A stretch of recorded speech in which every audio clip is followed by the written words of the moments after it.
My Hero Academia Season 6 Episode 20 is here, and we start off right off the bat on a dark night where a lot of civilians are going around and they seem to be patrolling their neighborhood, and they run into a big sort of furry girl who seems to have some sort of animal quirk, and they start accusing her of being a monster. Now, people being this on edge is all due to Detnera and the villain's plans, because they released a large number of hero support items out to the public who weren't really well equipped to have that level of power, especially now in a situation where heroes can't really be around to police these items. So in this situation, you have this girl who's just going around by herself minding her business, trying to get to a shelter, and then she runs into this group of very paranoid patrollers, and they don't trust her because of her appearance on this dark night, so they start attacking her. But thankfully, our hero Izuku Midoriya is quickly on the scene to let these guys know, hey, there's no aggression going on here, there's nothing wrong, you need to just leave this girl alone and go on your own way. And I gotta say immediately how much I just really love the look and vibe of a lot of this episode. A lot of people will often complain about the blue sky, and I even myself have caught myself complaining about the blue sky in My Hero Academia,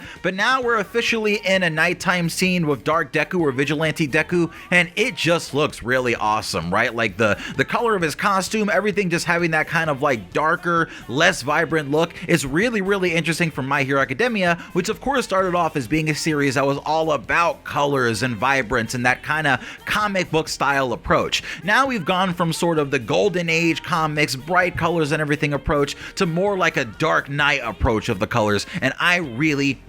love it. Deku of course sees this big green fox girl who looks like she could literally be his mascot, and he rizzes her up for a second using float to give her this umbrella that one of the villains, or one of the, I guess they're not literally villains, but we did see they were a little rude. He gives her an umbrella, and then as All Might pulls up, he tells All Might, hey, I need you to take this girl to the UA shelter in your nice little Lambo All Might mobile. And before Deku flies off speeding to the next threat, we see All Might actually has to call out to him and say, hey, come and get this meal, I don't think you've eaten. And he gives him the meal, and Deku seems very appreciative, making a happy face under the mask. And I like how on Twitter, someone actually pointed out how Deku's eyes here very much mimic All Might's eyes, which is a connection that I never actually made to Deku's eyes in his mask in this arc versus how All Might's eyes are all sunken as well. So in an arc where Deku definitely devolves into his most All Might-like state, I really like that their eyes are the same in this instance. Deku goes off to the top of a radio tower so that he can eat, and we see the rest of the meeting between all of the One For All users, where the first user talks to the second and third users, telling them to trust Deku and finally give in, allowing him to use their quirks. He details the list in order of people who've already kind of given Deku their sword,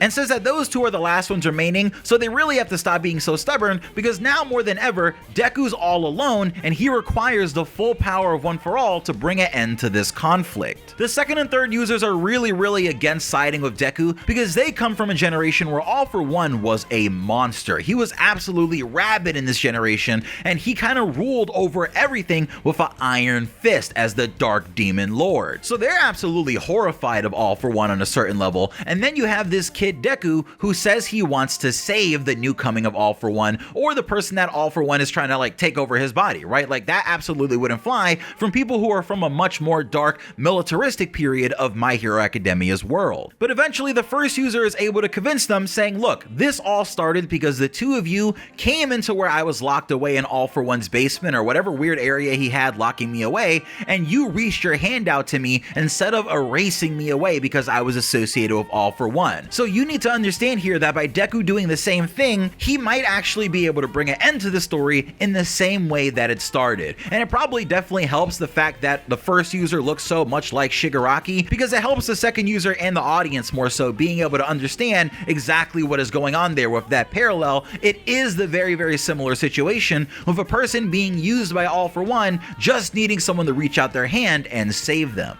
So eventually the last two users turn their head away from the wall as the drum in the OST starts swelling up, and then we see all of the One For All users floating outside of Deku like ghostly stands as he eats his meal, all saying different statements in the same chain that all forms a sentence. We have the Black Whip quirk user Banjo saying the stage is ready. Then the first user says in order to defeat All For One, and then Nana says what we've connected, with the fourth user Shinomori saying gather it here, the sixth user N saying the power of One For All, the third user saying release it all, and the second user saying listen boy, we're accelerating now. So altogether what they say is, the stage is ready. In order to defeat All for One, what we've connected, gather it here. The power of One for All, release it all. Because now, things are about to start to accelerate. And I like how some of these things actually relate to the quirk of the individual users. Like, of course, we have the fourth user of Danger Sense saying gather it here, and he was one of the users who chose to spend his entire life gathering energy for One for All. But interestingly enough, we have the third user who speaks right after him saying release it all, and that paraphrases gather it all, release it all definitely relates to his quirk in One for All, which we'll definitely be seeing next episode. And then of course, when the second user says listen boy, we're accelerating now, that's absolutely a clue to his quirk that I actually never picked up on when this happened originally. And from there, Deku finishes his meal and we move on to the next portion of the episode. So Endeavor and the other heroes are cleaning up some riff-raff villains in a department store, and we see Best Jeanist and them taking several of the villains out, but then we see a large crowd of civilians kind of gathering, booing and throwing things at Endeavor and the other heroes, saying this is all your fault, Endeavor, you know, like you kind of caused all this,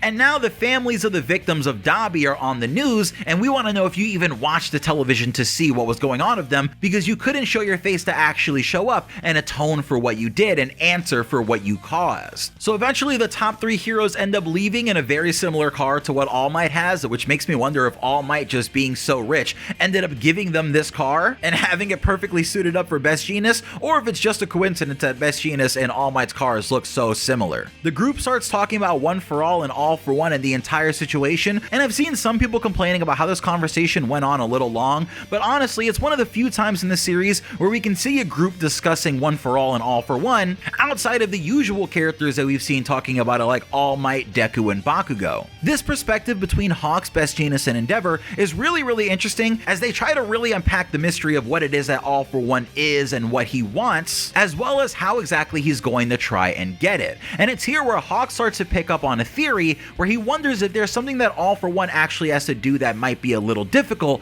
that they're not really keying in on, that they could use as an obstacle for All for One to kind of try to take him down. That maybe there's some sort of flaw in All for One's plan or something that he hasn't really accounted for, or that might take him some sort of great effort to complete that they can actually use against him maybe to beat him. But it seems to be a card that All for One is hiding from everybody and they can't figure out what that would possibly be. Now, as All Might is tracking Deku, we see Deku pulling his phone out, and his phone actually gets fired right out of his hands onto a nearby building as we begin the portion of the episode where we're introduced to Lady Nagant. We briefly see that All Might's car is blown off of the road before cutting away to Deku, and I don't believe we'll be seeing All Might for the rest of the episode, so we'll pick back up on what's going on with him next week. But the rest of the episode is actually dedicated to the Deku versus Lady Nagant fight, even though we do get a couple flashbacks intercut between the moments in the battle. First off, Deku realizes that of course this has to be an assassin with ties to All for One, so his heart starts beating as he gets excited and also probably a little worried and scared, realizing exactly who this has to be. We cut to a flashback of Hawks telling Deku like, hey, I have a mentor out there, she was in Tartarus prison, and she's probably one of the only people that could bring you to All for One alive, so if you see her, just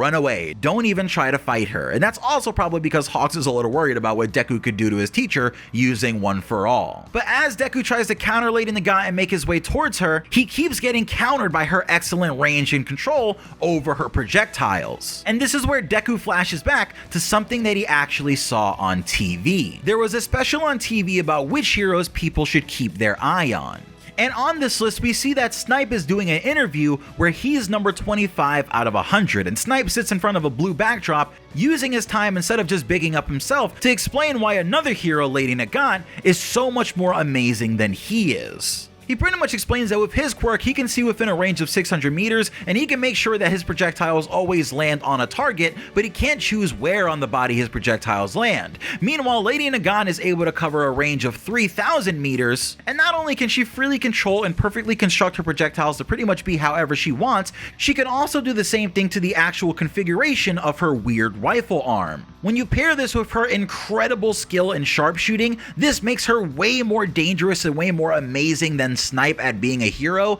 but also when you put her on the villain side, you can see why it makes her the perfect assassin for All for One to send after Deku. In this brief flashback, we see a little bit of Lady Nagant's backstory where we see her as a young hero, and we'll be detailing some more of that next week as we get into the full backstory of the character, but let me know in the comment section below if you want me to tell that story alone specifically in a separate video before the episode comes out because you feel like you can't wait. But moving on, this is where actually for a lot of people we're going to get a big surprise where we see Kai Chisaki, otherwise known as Overhaul, still sitting in some sort of weird broken state because he wants to go back and see Gramps, who he used his quirk on in a flashback in season 4 to take out of commission, but Gramps is apparently still alive somewhere in a coma waiting for Kai to take him out of it using his quirk, which he now can't use at all. So it seems like Chisaki wants to just make it back to apologize to him, or maybe he has some sort of idea for something that he could just do using science as a doctor, because we know that Chisaki is very proficient with surgery to save his Gramps. And this is where Lady Nagant starts to really wonder why she even brought Overhaul around if he's just gonna sit around and say Gramps,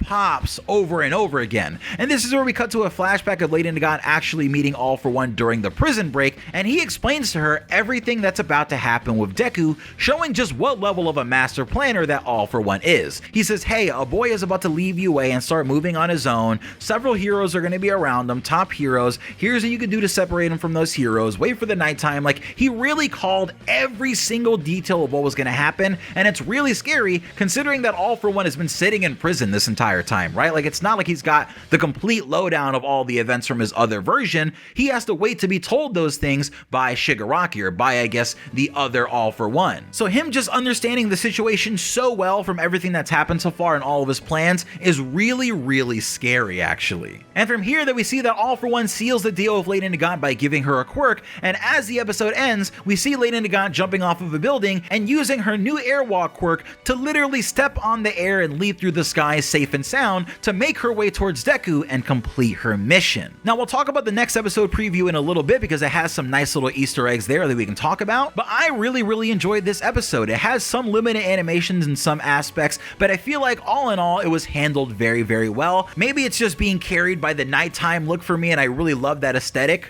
But I don't know, there were some really pleasant sections of the episode, like Deku's web swinging sections, every part of the episode that Lady Nagant was in, and overall I really don't feel like I have any serious complaints for how this arc is being handled. Now my fingers are still crossed, hoping that we can eventually get to the Star and Stripe fight at the very end of the season, but I still don't necessarily know if that's likely. But every week I feel like I gain a little bit more hope when they're not doing long stretches of like weird filler content or anime only content in the episodes, and this episode seemed like it really closely stuck to the source material, covering just as much as I would expect this episode to cover. So now for the next episode preview, we actually see a shot of Lady Nagant aiming over Deku standing in the sky using that new quirk that she just showed off, scoped in as we see Deku bursting through the rooftop of a building with red legs. His legs are completely glowed over red, and that is actually going to be something that we're going to talk about a little more in general, but the look of that ability that he's using was changed from the manga, and I don't want to spoil it for anime onlys entirely, but I'm not entirely sure if I like how it looks in the anime versus how it looks in the manga, since in the manga it's more like a wave of energy and stuff surrounding Deku and less of like just a straight up brightly red glowing body part. But I can't say I necessarily hate or love it yet without seeing in the actual episode, so we're gonna see Deku using some new ability next week, anime onlys, and I hope you're really excited for it. Manga heads, please try not to spoil the anime onlys in the comment section below. Catching back with another video soon. I'm gonna be doing Vigilante Deku and Once Justice and a couple other things, so I'll see you guys later. It's Pineapple again. Peace.